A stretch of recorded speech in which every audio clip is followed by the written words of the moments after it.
Hey everyone, this is Marlowe here, and I know it's kind of been late on Sunday night, but I had to get this video out of the way because this has been in the backlog for a bit. But this is my character analysis of the character Kai Chisaki, also known as Overhaul, in the world of My Hero Academia, during the whole internship arc.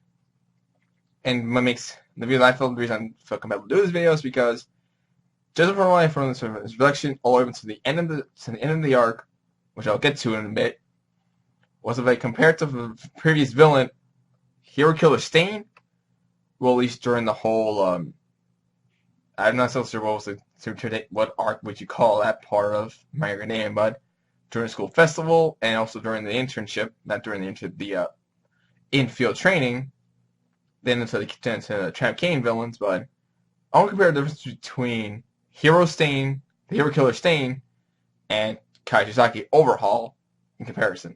Mostly like a complete comparison. This is more like an analysis of Chisaki as a whole and its differences from the other previous villains before him.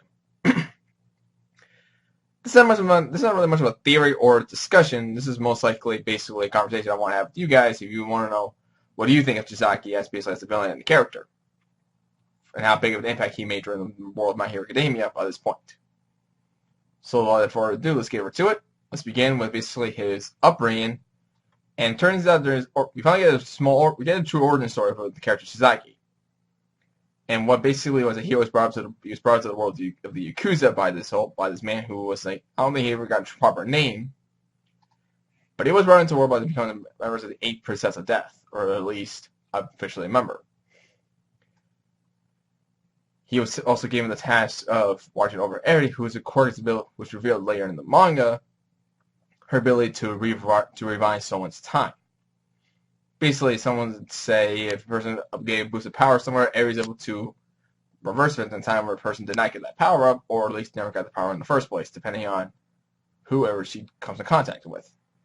And using this power, he decided to do what he does to turn that power into a drug, which led into the quirk killing drug that was able to nullify a person's quirk when been shot by a bullet or injected with a needle. But I think most of the cases of a bullet because the people who were using to shut out the quirk were basically gunmen, not actual doctors or anything like that.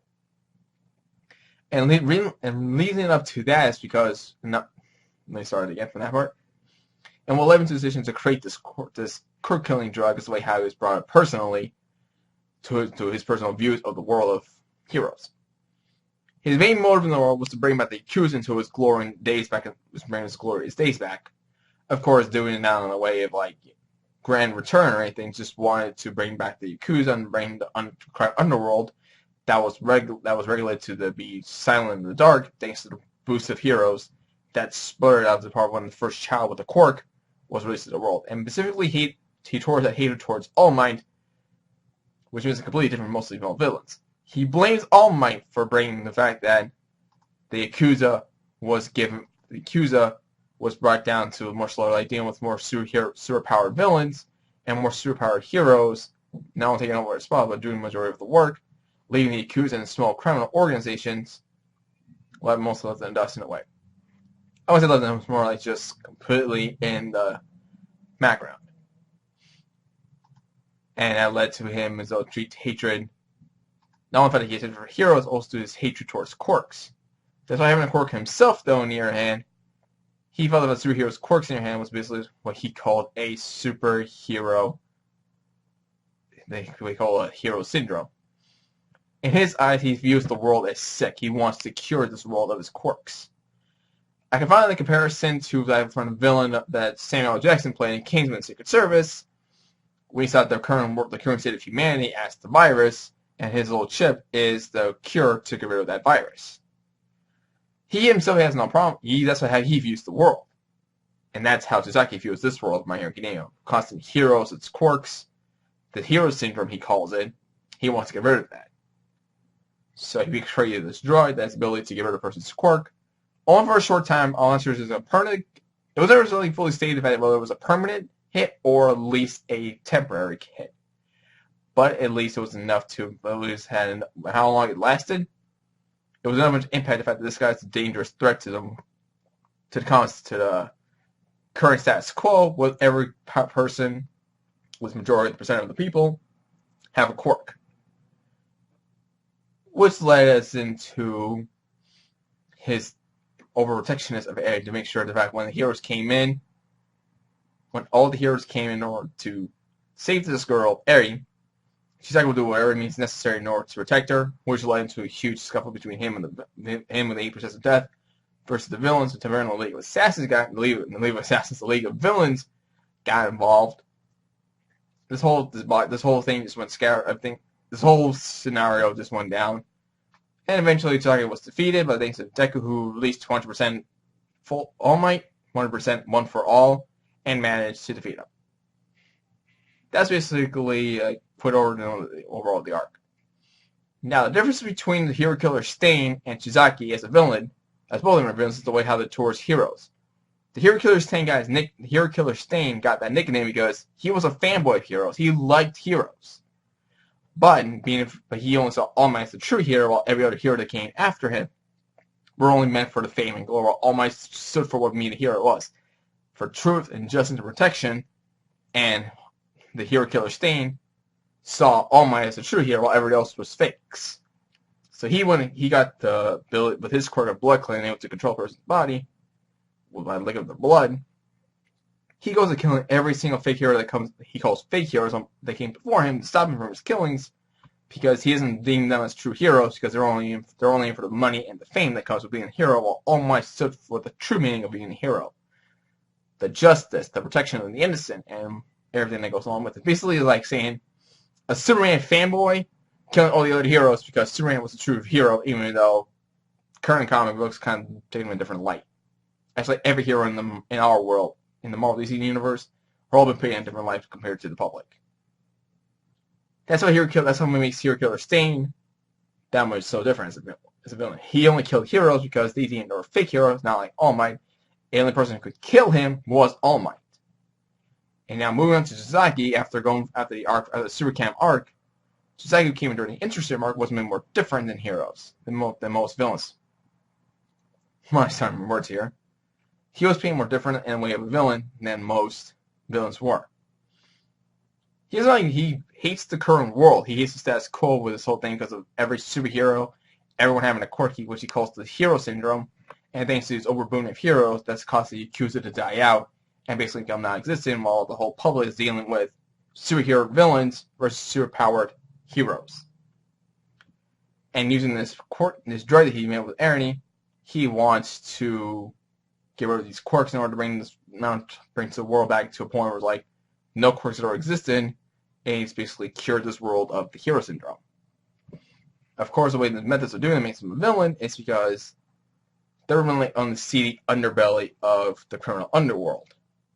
Completely out of the dark from the police until they actually catch wind of it, and willing to use his own. He's willing to go for dashly methods in order to do it. So comparing him from the Hero Killer Stain Stain, on the other hand, killed fake heroes who were only for the fame of who he deemed were not true heroes. While Chisaki, on the other hand, just straight up hate heroes because they were the reason for giving what he called the hero syndrome, and the Yakuza was basically not brought into his glory days back in the day, before quirks were introduced, with the first baby being born with a quirk. So that's how the differences between Chisaki and Hero Killer Stain, all these other villains compared before him, and its impact on the arc, though, at the end of the arc was done. So far, many people were injured from both the heroes and the villains side. Aries is currently in custody with the heroes, but she's on quarantine because they don't know, they are still in waiver of her quirk yet. Just a waiver of her quirk, and then besides chance to come in contact, they most likely go reverse their time. So far, the entire arc run of the arc, despite having the Million, Red Ryan, Fat Gum, I forgot the other ones, Sun Eater. Despite having those four villains managed to be so brutally injured for battle against 8% of death, and then we got the worst villain who actually battling against Chisaki for the first half, for the first part of that, towards the climax, to when Deku showed up, Izuku. Only one person managed to die of the entire arc, which was Night Eye. He'll be the one villain in this entire arc that basically had the one villain in the arc that had more of an he's one of the few villains that have an impact to a character for killing a character off the series. We're not going to see Knight anytime soon. He's officially dead. Spoiler for those who didn't read the manga to this point.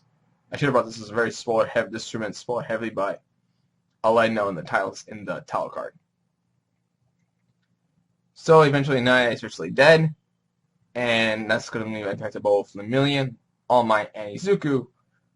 For All Might, because he was the sidekick, Lemillion and Izuku had a student-teacher relationship with Night Eye. And now that Chisaki himself is dead, his legacy in your hands, the series will be forgotten from any other villains who came after him. And as for villains who came after him, there's pretty much the fact that we're going to see more of the League of Villains. That's for a standalone villain for a particular arc. We don't know exactly where we're going to move forward with the story until the next week's chapter, until next Thursday. Well, this Thursday, I would say, because it's the 26th, until the 1st, not until the 30th of November, we will get a new chapter. So overall, Chisaki, I consider Chisaki a good villain in this case, but also a bit of a different villain. He wasn't exactly too upfront and verbose with most villains are. Like, basically, they won't stay in the spotlight. He was mostly in the shadows, in the background, doing his criminal underworld thing. Well, that's basically his thing. He was brought into his criminal underworld. He's doing his business in the way of criminal underworld, just being in the shadows and not being too upfront about it until necessary to be upfront with all the heroes. He created a drug. He wanted to create a drug to get rid of the person's quirk, and manages to do that perfectly. But in turn, all the system was shut down by the heroes. And now Eren is now stuck with the heroes, and because the Chisaki especially did things to the League of Heroes. Because the League of Assassins, while the League of Heroes was the correct one. So in comparison to other villains, he was basically the one that just wanted to bring up the Yakuza back to his former glory days before the heroes managed to brought that glory down, get rid of the course of the drug. While Hero Killer Stain, their hand specifically, wanted to kill the fake heroes because they were only in it for the money and the fame, not for the true meaning of a hero. I'm pretty sure at some point during how awesome new villains are going to be in moments of the future of My Hero Academia, Chisaki won't even be in the back burner like other villains like Hero Killer Stain was. For when Super Camp villain came out, especially when All for One showed up into the series, officially got into a fight. He was more in the background for a bit. I can still see him move over. I'm pretty sure his legacy, the fact that he was the one responsible for killing Night Eye, will not go away so far because he had most of an emotional impact. One of you villains to have an emotional impact to some characters. To All Might, to Izuku, and to Miura for having very close connections with Night Eye, as we hear Stain, who killed the brother of Ida. So he's like the second villain in the entire series, like the second villain, or at least the third one, and mostly the second villain, to have mostly an emotional impact to a character in the series. So Chisaki is definitely like my opinion, my favorite character. He's one of my favorite characters of the series. He was one of my favorite villains because he was actually too verbose with his villainy.